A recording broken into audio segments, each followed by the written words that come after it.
Saya membiasakan diri, walaupun saya difasilitasi supir dari kantor, tapi saya untuk urusan pribadi pasti harus menggunakan supir pribadi atau saya sendiri. Dan itu kebiasaan sejak jadi pimpinan KPK. Jadi karena nggak ada supir, ya saya antar anak saya. Biasanya saya mengantar itu pagi-pagi sekali, tapi memang pada saat kemarin tuh hari Jumat agak terlambat, jadi saya baru keluar dari rumah 6:30. Nah, begitu keluar sampai jalan besar, Jalan Bahagia Raya, saya agak surprise karena ada Pak Kapolsek di situ mengatur lalu lintas. Biasanya jarang-jarang Pak Kapolsek. Saya tahu beliau karena kita pernah kenalan, beliau pernah kesini. Nah, dia mengurai lalu lintas. Wah, saya bilang alhamdulillah nih udah macet. Allah baik sekali saya bilang itu kan. Diatur. Terus kan karena di Jalan Bahagia Raya itu memang padat, banyak anak sekolah gitu kan. Apalagi di perapatan untuk menuju SMA 2 itu tetap macet. Tapi mobil kendaraannya Pak Kapolsek itu mengurai. Jadi maju duluan terus mengurai. Waduh, saya bilang ini betul-betul luar biasa hari ini. Jarang-jarang saya mendapat keistimewaan tuh ada kemacetan gitu terus diurai dan kita semua yang kemacetan tuh bisa cepet ya. Akhirnya saya bisa sampai di sekolah anak saya di Nurul Fikri itu persis jam 7 lah kira-kira begitu. Waktu yang menarik itu hari itu juga saya tiba-tiba ditemani oleh anak saya yang nomor 2 karena yang saya antar anak saya nomor 4. Biasanya dia nggak pernah ngantar karena memang dia kuliahnya agak jauh sehingga kemudian ini hari libur. Dia mengantar saya sama-sama, jadi kami bertiga tuh, karena saya nomor 2, anak saya nomor 4 sama saya. Selesai mengantar yang nomor 4, Taki mau keluar dari sekolah, saya melihat loh kok ada mobil Kapolsek lagi di situ gitu loh. Ini saya mulai jalan nih ada apa ya kok? Hari ini hari apa? Saya nginget-nginget jangan-jangan ada hari istimewa apa ya? Nggak ada. Agus Widodo. Ya. Terus kemudian begitu keluar di Jalan Tugu Raya itu dekat Serden Nurul Fikri, 50 meter dari itu saya disuruh oleh Pak Kapolsek untuk ke tepi, minggir. Saya bilang ada apa? Pemeriksaan mobil katanya. Oh, aneh juga kayaknya nggak ada operasi zebra atau apa gitu ya. Tapi ya sudahlah karena petugas itu saya menepi, mematikan mesin mobil. Nah, begitu keluar dari mobil, kemudian ada anggota Bareskrim, AKBP Denny itu mulai menyerahkan 2 surat. Itu udah mulai rintik-rintik itu. 2 surat itu adalah surat penangkapan dan surat penggeledahan. Setelah itu saya usul ini di tengah jalan nih, saya bilang sebaiknya kita ke pinggir saja, dan itu ada Ceria Mart di situ. Nah, di Ceria Mart surat itu saya baca agak teliti. Sebelum saya baca, saya panggil anak saya yang nomor 2 untuk sama-sama saya melihat itu, membaca itu. Dan juga proses pembelajaran bagi dia karena apapun bisa terjadi. Jadi saya panggil Izzat untuk menemani saya. Terus saya kasih tahu Izzat, saya kan juga penyidik dan saya lawyer kan, jadi saya, oh ini Jat, ini. Terus saya bilang sama petugasnya, ini ada yang salah di surat penggeledahan ini, menurut saya pada saat itu. Terus saya membahas itu, ini nggak boleh, ini nggak boleh gini. Cuman seperti biasa kan, yang namanya penyidik di Bareskrim itu, pada saat itu tidak memberikan kesempatan kepada saya untuk membaca lebih teliti lagi. Jadi cuma sekedar ditunjukkan terus cepat-cepat diambil. Setelah itu tangan saya mau diborgol. Saya menolak diborgol ke belakang. Terus saya bilang ini alasan pemborgolan apa ini? Dan saya merasa bahwa proses itu sudah dipersiapkan dengan sangat baik. Karena apa? Sudah ada kamera-kamera. Jadi ada sekitar 2 atau 3 kamera itu lengkap. Dan pada saat itu memang ada 4 kendaraan trail Brimob dengan senjata laras panjang, jadi isinya 8. Terus ada beberapa mobil yang lain. Jadi saya merasa bahwa itu kayak disergap gitu ya. Padahal saya merasa belum pernah dipanggil satu kali pun ya, untuk proses-proses pemeriksaan ini. Saya melawan ketika saya ingin diperlakukan tidak sepantasnya dengan cara mau diborgol di belakang.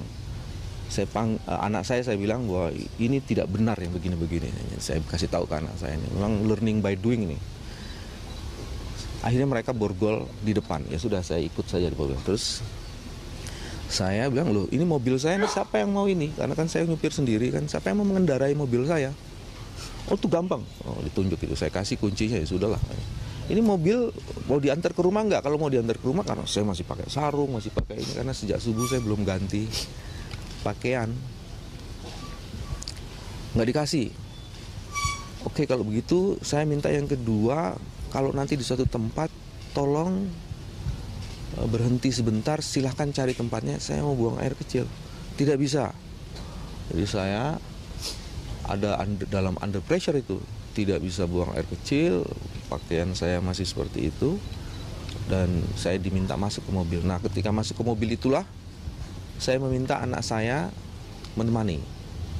Saya Izat menemani. Jadi saya pangku dia pakai mobil. Mereka menyiapkan mobil yang cukup baik, Toyota Fortuner. Toyota Fortuner, saya pangku anak saya di tengah, terus saya diapit oleh dua orang baris krim. Nah, di perjalanan saya mulai memberitahukan anak saya, Izat, ini yang namanya proses penangkapan, syaratnya harus seperti ini. Nah, saya paham kan yang begitu-begituan, syaratnya begini, syaratnya begini, syaratnya begini. Kalau penangkapan tidak ada syarat-syarat seperti ini penangkapannya salah. Mungkin percakapan saya dengan anak saya itu mengganggu, sehingga kemudian salah seorang penyidik yang di samping kiri kanan saya itu mengatakan, ada plester nggak? Seperti itu, udah bagian dari terrorizing. Yang agak kelewatan tuh sebenarnya, begitu saya masuk mobil dan ini anak saya itu, terus ada salah seorang itu mengatakan, Mas Bambang lupa ya sama saya. Ya memang pasti saya lagi nggak berpikir macam-macam. Mas Bambang ini supaya tahu saja ya, perkaranya ini banyak. Itu saya anggap juga sebagai sebuah teror gitu loh. Maksudnya apa? Saya berhenti, saya bilang, jangan bicara soal perkara. Kalau bilang soal perkara nanti kalau sudah saya diperiksa. Sudah gitu, jalan itu menuju tol Cijago, terus menuju ke sana, turun di Semanggi ya, tol Semanggi. Terus udah gitu ke Bareskrim. Udah, prosesnya begitu. Nah, di dalam perjalanan itu, sebelum jauh itu, saya juga merasa diteror dengan yang lain. Karena anak saya yang nomor 4 mulai ditanya-tanya gitu kan. Saya bilang, saya tidak suka dengan pertanyaan-pertanyaan di luar kepentingan proses pemeriksaan. Maksudnya apa yang tanya-tanya gitu. Tapi akhirnya di dalam perjalanan kan nggak enak tuh kalau begitu kan. Ya, saya mulai membuka percakapan yang ringan-ringan lah. Salah satu percakapannya adalah soal rokok gitu. Anak saya kan sekolah di Fakultas Kedokteran, jadi dia lihat ada rokok macam-macam, mulai mempersoalkan, ini rokok siapa gitu. Ngobrolnya santai sekali. Tapi dari semua itu saya mengapresiasi bahwa saya diperkenankan untuk membawa anak saya bersama-sama. Ya, begitu sampai di Bareskrim, belum ada teman-teman media, jadi saya lewat depan. Dia bilang, oh belum ada nyamuk katanya. Teman-teman tuh nyamuk dibilang kan. Belum ada. Terus saya lewat depan, jadi kira-kira hampir jam 10 lah itu ya. Saya surprise juga di dalam Bareskrim, ternyata udah banyak orang, dalam pengertian banyak klien, orang lain yang mau urusan dengan ini ya. Jadi Anda bayangkan, saya belum mandi, belum ini, masih pakai itu ya. Itu udah persis teroris banget itu. Pakai ini tuh orang, anak saya bilang tadi pagi cerita, oh Abi begitu di ini terus ada banyak yang senyum-senyum katanya. Senyum kenapa nak? Nggak tahu katanya. Dah, itu babak pertama selesai. Mau dilanjutin atau mau ada pertanyaan di sini? Lanjutin aja. Lanjutin ya. Pak, dari tempat penangkapan ke Bareskrim berapa lama Pak perjalanannya? Hampir 2 jam lah itu karena macet kan, tapi udah dibuka juga sekitar 2 jam. Tapi pakai rider ya? Enggak, oh ya pakai four-riders, terus pakai motor yang tadi saya sebut itu juga masuk jalan tol. Motor dengan senjata laras panjang, motor trail tuh, kalau nggak salah ada 2, saya nggak tahu. Kalau di sini tuh ada 4 ya, 4 motor trail dengan 8 orang menggunakan senjata laras panjang. Di sana saya cuma lihat 2 ya, selama di dalam tol. Oke, saya mulai di baris krimnya saya. Karena itu masih pagi dan saya punya kebiasaan lain dalam hampir sebagian besar hidup saya. Ada 2, satu biasanya kalau pagi saya harus ke Peturasan. Terus kedua saya biasanya harus sholat duha. Jadi saya minta izin sholat duha ke Peturasan. Selesai proses itu, seingat saya, mudah-mudahan tidak lupa, sebelum sholat Jumat, proses pemeriksaan awal dimulai. Dan proses itu berhenti karena saya meminta supaya saya didampingi oleh lawyer. Nah, karena belum ada lawyer, saya nggak bawa HP, yang saya bawa cuma dompet. HP-nya lagi di informasi dari keluarga, udah ratusan orang panggil kontak nomor saya, mungkin ada ratusan juga BB dan SMS. Saya sampai sekarang belum saya buka ya. Pemeriksaan ditutup sebelum sholat Jumat karena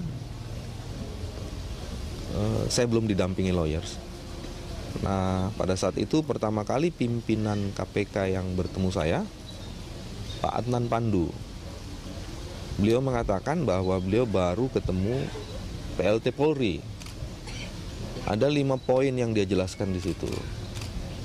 Dan teman-teman sebagiannya sudah tahu, cuman saya umum aja. Pak Pandu mengatakan, waktu mau ngobrol sama Pak Pandu, saya meminta bahwa karena itu kan ada di satu unit yang begitu banyak orang, saya bilang, apakah mungkin disediakan satu tempat yang tidak semua orang mendengar gitu.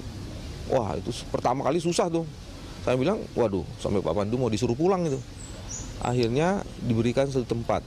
Itu juga kami terima kasih diberikan tempat dan saya mengizinkan silakan didengar ini. Memang itu Pak Pandu memberitahukan apa isi pembicaraannya dengan PLT Polri, Pak Badruddin Haiti. Nah, salah satu poin yang menarik adalah Pak Kapolri merasa dia tidak tahu dan dia merasa kecolongan. Itu kalimat Pak Pandu yang saya ingat. Ya, itu poin pentingnya di situ. Dan dia ingin menegakkan aturan. Nah, saya bilang ya udah kalau gitu. Mudah-mudahan nanti siang sudah selesai. Oke, fine. Pak Pandu pulang, terus sholat Jumat. Selesai itu lawyer pertama saya datang, Pak Abdul Fikar. Saya bilang oke, kita lawyer lengkap, baru kita akan mulai. Setelah lawyer lengkap, kami pindah ke ruangan lain yang lebih besar. Dan sebelum proses, saya minta izin sholat asar karena sudah azan. Terus saya makan siang. Karena dari pagi memang saya membiasakan tidak terlalu banyak makan. Jadi siang itu menjelang sore, sebenarnya menjelang asar baru saya makan. Setelah makan baru kita mulailah proses pemeriksaan. Yang pertama kali mendampingi saya karena saya lihat itu listnya banyak banget, ada puluhan nama di situ. Mereka hanya memberikan 5 nama. Saya memilih dulu, pertama pasti dari Biro Hukumnya KPK. Terus saya lihat di situ ada beberapa senior seperti Ibu Nur Syahbani Kaca Sungkana. Dulu beliau adalah pimpinan saya direktur saya waktu saya di LBH Jakarta. Jadi saya minta Mbak Nur mendampingi saya. Jadi ada Bu Nur Syahbani, Abdul Fikar Hajar, ini kolega saya lawyer, terus Iskandar Son Haji juga begitu, terus ada Ibu Katrina dari KPK, terus satu lagi saya lupa, ada 5 orang. Nah, waktu proses pemeriksaan saya mulai membaca secara teliti penangkapan, penggeledahan dan surat-surat lainnya. Nah, saya merasa bahwa surat penangkapan saya harus minta berkali-kali gitu loh, baru dikasih. Katanya sudah dikirim. Karena saya penting, ini saya sebagai lawyer, sebagai penyidik juga, saya harus baca detail gitu. Dan saya merasa pada saat itu surat penangkapan yang diberikan saya di Bareskrim itu berbeda dengan surat yang saya baca. Perbedaan yang saya ingat adalah satu itu berkaitan dengan alamatnya, terutama soal kecamatan dan kelurahan. Dan saya berulang kali minta sebelum pemeriksaan tapi nggak pernah dikasih. Baru pada saat pemeriksaan, jadi saya bikin note di situ di samping ini. Ini surat pemanggilan saya sebagai surat penangkapan saya ini kayaknya berbeda yang diberikan pada saya dengan berbeda yang diperlihatkan kepada saya. Nah itu yang saya penggeledahan saya minta tapi saya nggak dikasih. Penggeledahan nggak dikasih. Oke. Terus saya baca, saya mulai melihat apakah ada surat perintah penyidikan. Saya nggak dikasih tuh, cuman dikasih lihat sebentar gitu. Saya mau baca lebih teliti nggak bisa. Jadi pada saat itu saya merasa bahwa ini proses yang tidak biasa, karena saya tahu persis bagaimana hukum acara dan kebiasaan dalam berproses. Setelah saya membaca agak teliti, saya melihat ada beberapa hal penting di situ. Bagian yang pertama adalah proses yang sangat cepat sekali. Laporan dibuat pada tanggal 19 Januari oleh seseorang yang mengaku bernama Sugianto Sabran kalau nggak salah.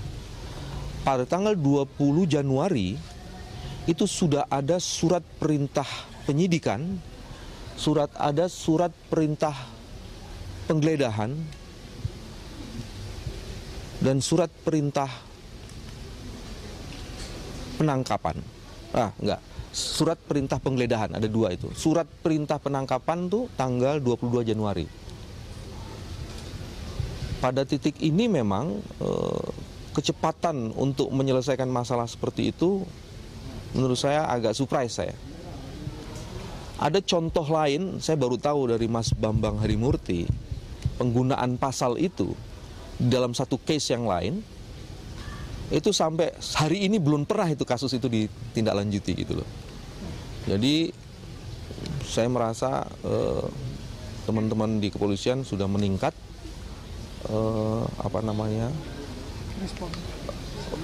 pelaksanaan penerapan KUHAP-nya, karena di dalam salah satu azas disebut sederhana, cepat, dan murah.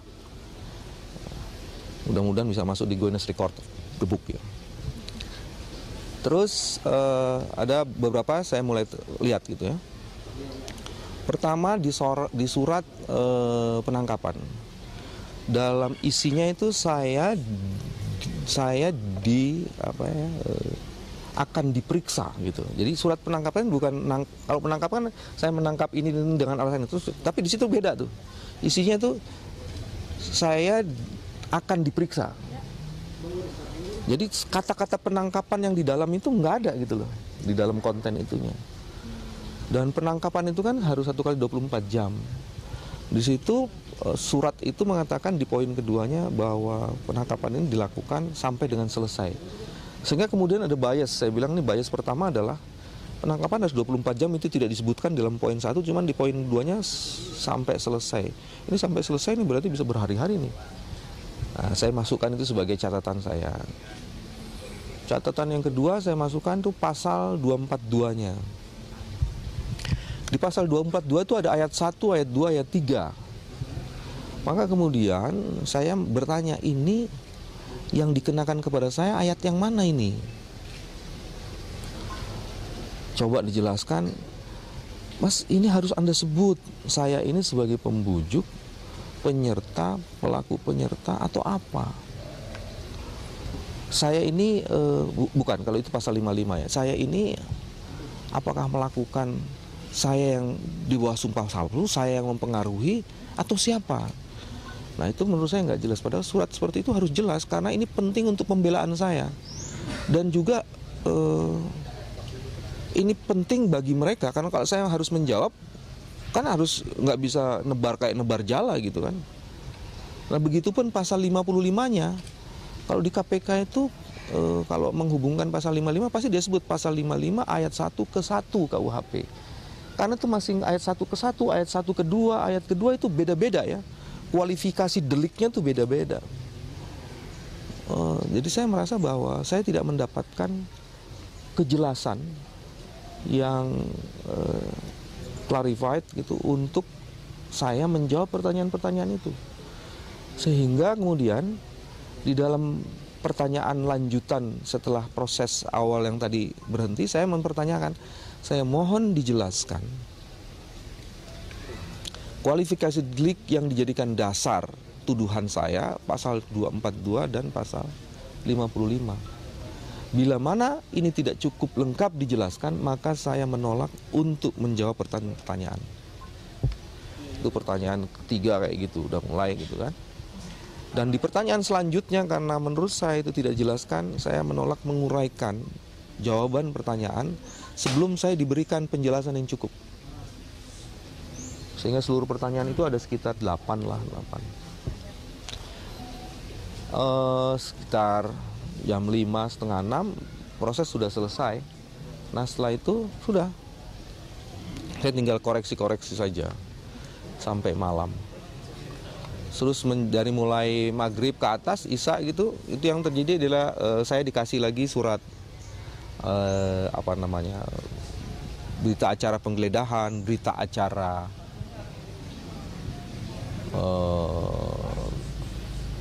penangkapan. Jadi itu kalau tadi kan suratnya, sekarang berita acaranya gitu. Nah itu yang dikasih ke saya beritanya. Nah, saya koreksi lagi. Nah menurut saya berita acara itu tidak sepenuhnya memuat proses secara lengkap. Jadi saya melengkapi itu. Sehingga di situ saya tulis tuh bagaimana saya diteror, bagaimana saya diperlakukan, bagaimana. Jadi saya tulis lebih lengkap. Memang kebiasaan menulis sesuatu secara rinci saya lakukan pada saat itu. Udah selesai itu, selesai dan kami menunggu sampai tim lawyer tuh bergantian ya, bergantian. Ada saya dipasok oleh kantor makan malam. Sampai tengah malam kita belum jelas ini kok proses ini apa yang kurang. Udah selesai semua, ini apa yang kurang. Di situ ada Bang Mulya Lubis masuk, ada Mas Imam masuk, ada Pak Yunus Yosvia, yang saya agak surprise dengan Pak Yunus Yosvia. Dia masuk, dia salaman, dia peluk saya, terus saya ini juga pejuang. Saya memperjuangkan negara ini. Saya tidak suka negara saya diperlakukan seperti ini. Saya agak haru itu. Saya tidak kenal dekat dengan beliau, tapi dia mengucapkan kata-kata luar biasa sekali. Ada Profesor Kiki ya dari LIPI itu keluar masuk lah. Terus ada Mas Ahmad Santosa, ada Profesor Denny, ada macam-macam situ. Keluar masuk. Tapi tetap di ruangan tuh harus ada 5 lawyer. Kayak kalau udah ini ya mereka harus sebagian harus keluar. Kadang-kadang juga diperkenalkan. Tapi seluruh proses di dalam Barreskrim harus diapresiasi, dilakukan secara baik. Jadi saya harus juga mengucapkan apresiasi itu. Jadi tengah malam jam 1:30 atau 1:30 gitu ya. Awalnya dinyatakan bahwa kemungkinan besar saya ditahan. Ya, kita siap-siap dan saya sudah ada surat perintah penahanan. Terus dalam surat perintah itu saya lihat, oh ini masih ada yang kurang, terus saya lengkapi. Jadi saya tidak menandatangani itu supaya konsisten dari awal. Berita acara penolakan penahanan. Setelah itu dibuat berita acara penahanan, terus saya juga melakukan penolakan terhadap itu. Udah. Terus ketua tim penyidik datang ketika Bang Mulya ada di sana, dan itu sebabnya kemudian saya menduga Bang Mulya menjelaskan kepada publik bahwa saya firm ditahan. Tapi kok nggak ditahan-tahan, kan saya harus persiapan nih, udah dari pagi itu kan, dari subuh sampai jam 1:30 itu saya belum istirahat sekalipun gitu. Jadi saya sudah mulai agak kelelahan.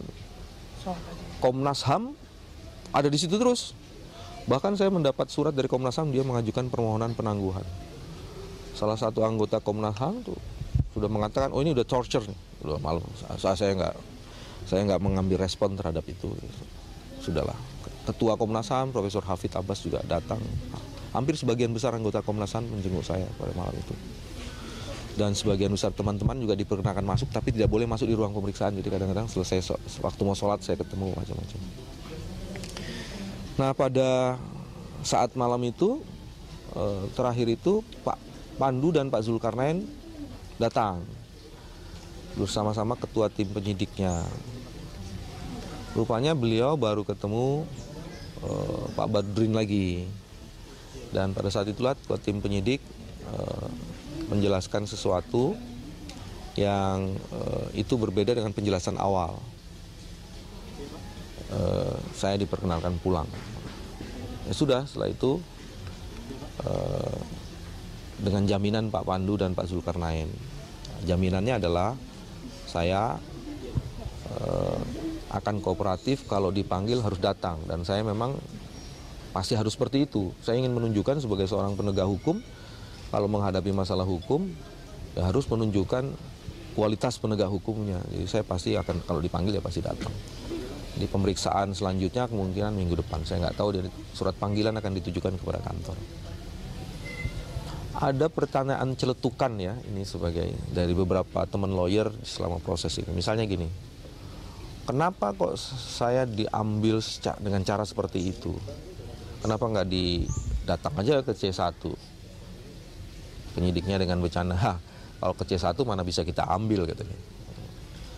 Jadi ya rupanya seperti itu, dan saya mendengar dari beberapa teman yang saya jumpai di seputar sini sampai, karena hubungan saya dekat sama teman-teman di kampung dan macam-macam itu. Memang saya sudah, rute saya mengantar anak itu supaya sudah diintai gitu. Mereka juga masuk di sekolah. Anak saya tanya-tanya ke satpamnya. Biasanya saya bagaimana ininya gitu. Ada kerjasama dengan Polsek ini? Saya tidak boleh menyalahkan Kapolsek karena beliau itu kan pengawas keamanan, macam-macam. Saya melihat wajah Pak Kapolsek juga ada dalam situasi yang dilematis gitu ya. Sulit sekali dia ini. Nah, itu proses selama di Bareskrim. Ada pertanyaan atau lanjutkan? Ada berapa pertanyaan sih Pak kemarin di Bareskrim? Yang kan ada 2 pemeriksaan ya. Yang pemeriksaan pertama itu sekitar 3 pertanyaan, dan itu ditutup karena saya belum ada lawyer. Dan pertanyaan di selanjutnya itu ada sekitar 8 ya. Dan saya belum bersedia menjawab itu karena pasal 242 dan 55 tidak dijelaskan secara lengkap, jadi saya nggak bisa. Saya bilang kalau begitu saya tidak bisa menjawab karena saya harus menjawab sesuai dengan apa yang menjadi dasar tuduhan. Di 8 itu apa yang dipertanyakan? Satu-satu ya. Banyak yang bilang ini banyak kejanggalan dari proses pemeriksaan, dan juga kemarin bertepatan dengan ulang tahun Bu Megawati yang sama Bapak itu politikus PDI Perjuangan. Bapak ada nggak indikasi bahwa ini sebuah bentuk dari... Pasti saya tidak bisa membuat pernyataan resmi yang menghubung-hubungkan sebagai pernyataan resmi dari seorang DW, karena saya tidak tahu ini ada urusannya dengan ulang tahun Bu Mega, dengan Pak Sugianto Sabron. Tapi yang saya dengar memang Pak Sugianto Sabron itu adalah orang PDIP, dan ini menjadi menarik ketika dihubungkan dengan sebelumnya ada PLT Sekjen PDIP membuat pernyataan yang menyerang pimpinan KPK. Itu fakta, saya tidak mau membuat kesimpulan seperti itu. Tapi kalau saya ditanya, apakah proses ini proses murni kasus? Kalau melihat pengalaman saya, pengetahuan dan pengalaman saya dalam menangani kasus untuk kasus seperti ini pasti tidak. Kasus ini tidak berdiri sendiri. Kemungkinan kasus ini ada berkaitan dengan penetapan KPK sebagai BG, sulit untuk diingkari. Tapi saya kan tidak punya bukti mengenai itu. Tapi saya akan mengikuti prosesnya. Jadi itu saja. Tunggu. Satu lagi ya, sini. Bagaimana peranan Presiden Jokowi dalam upaya pelepasan Bapak ini? Aduh, ya pasti saya tidak tahu karena saya belum bertemu dengan Presiden Jokowi dan belum sempat menanyakannya. Tapi yang sudah ketemu kan Pak Ketua, nanti bisa ditanyakan di Pak Abraham Samad. Anda lagi, Mas? Ada informasi bahwa Pak Adnan Pandu Praja dilaporkan oleh suatu perusahaan Pak. Apa? Pak Adnan. Kenapa? Dilaporkan. Polisian, Pak. Oh gitu. Oke. Saya belum tahu. Kalau itu ya, pertama begini, sebagai penegak hukum yang baik pasti saya harus klarifikasi.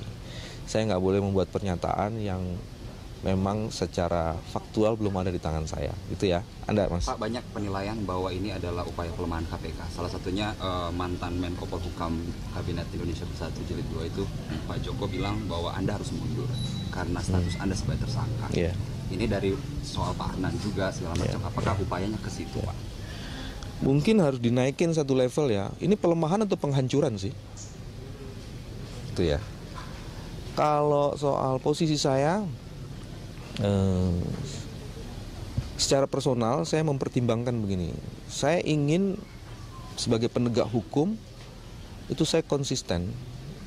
Saya harus tunduk di bawah konstitusi, undang-undang, moral hukum dan etik hukum. Pasal di dalam Undang-Undang KPK itu menjelaskan bahwa pimpinan KPK yang menjadi tersangka itu akan diberhentikan, dan itu pemberhentiannya melalui keputusan Presiden. Sehingga saya mempertimbangkan untuk mengajukan pemberhentian sesuai dengan itu kepada pimpinan KPK, biar nanti pimpinan KPK yang mempertimbangkan itu dan mengajukan itu kepada Presiden. Itu dari saya, dari personal saya. Karena saya harus tunjukkan seorang tersangka itu jangan terus, kalau secara hukum, apalagi secara etik ya, secara etik, secara moral itu ya harus minta begitu kan, minta mengajukan untuk mengundurkan diri, tapi itu saya akan serahkan semuanya kepada KPK, pada pimpinan KPK, dan urusan selanjutnya berkomunikasi dengan Presiden saya akan serahkan kepada pimpinan KPK. Soal-soal hukum lainnya nanti saya akan serahkan itu juga kepada tim lawyer saya. Jadi saya simpel saja, karena saya ingin bekerja secara optimal sesuai dengan proses yang sekarang sedang terjadi dalam waktu yang semakin terbatas, dan urusan lain yang berimplikasi kepada status saya akan saya serahkan kepada lembaga.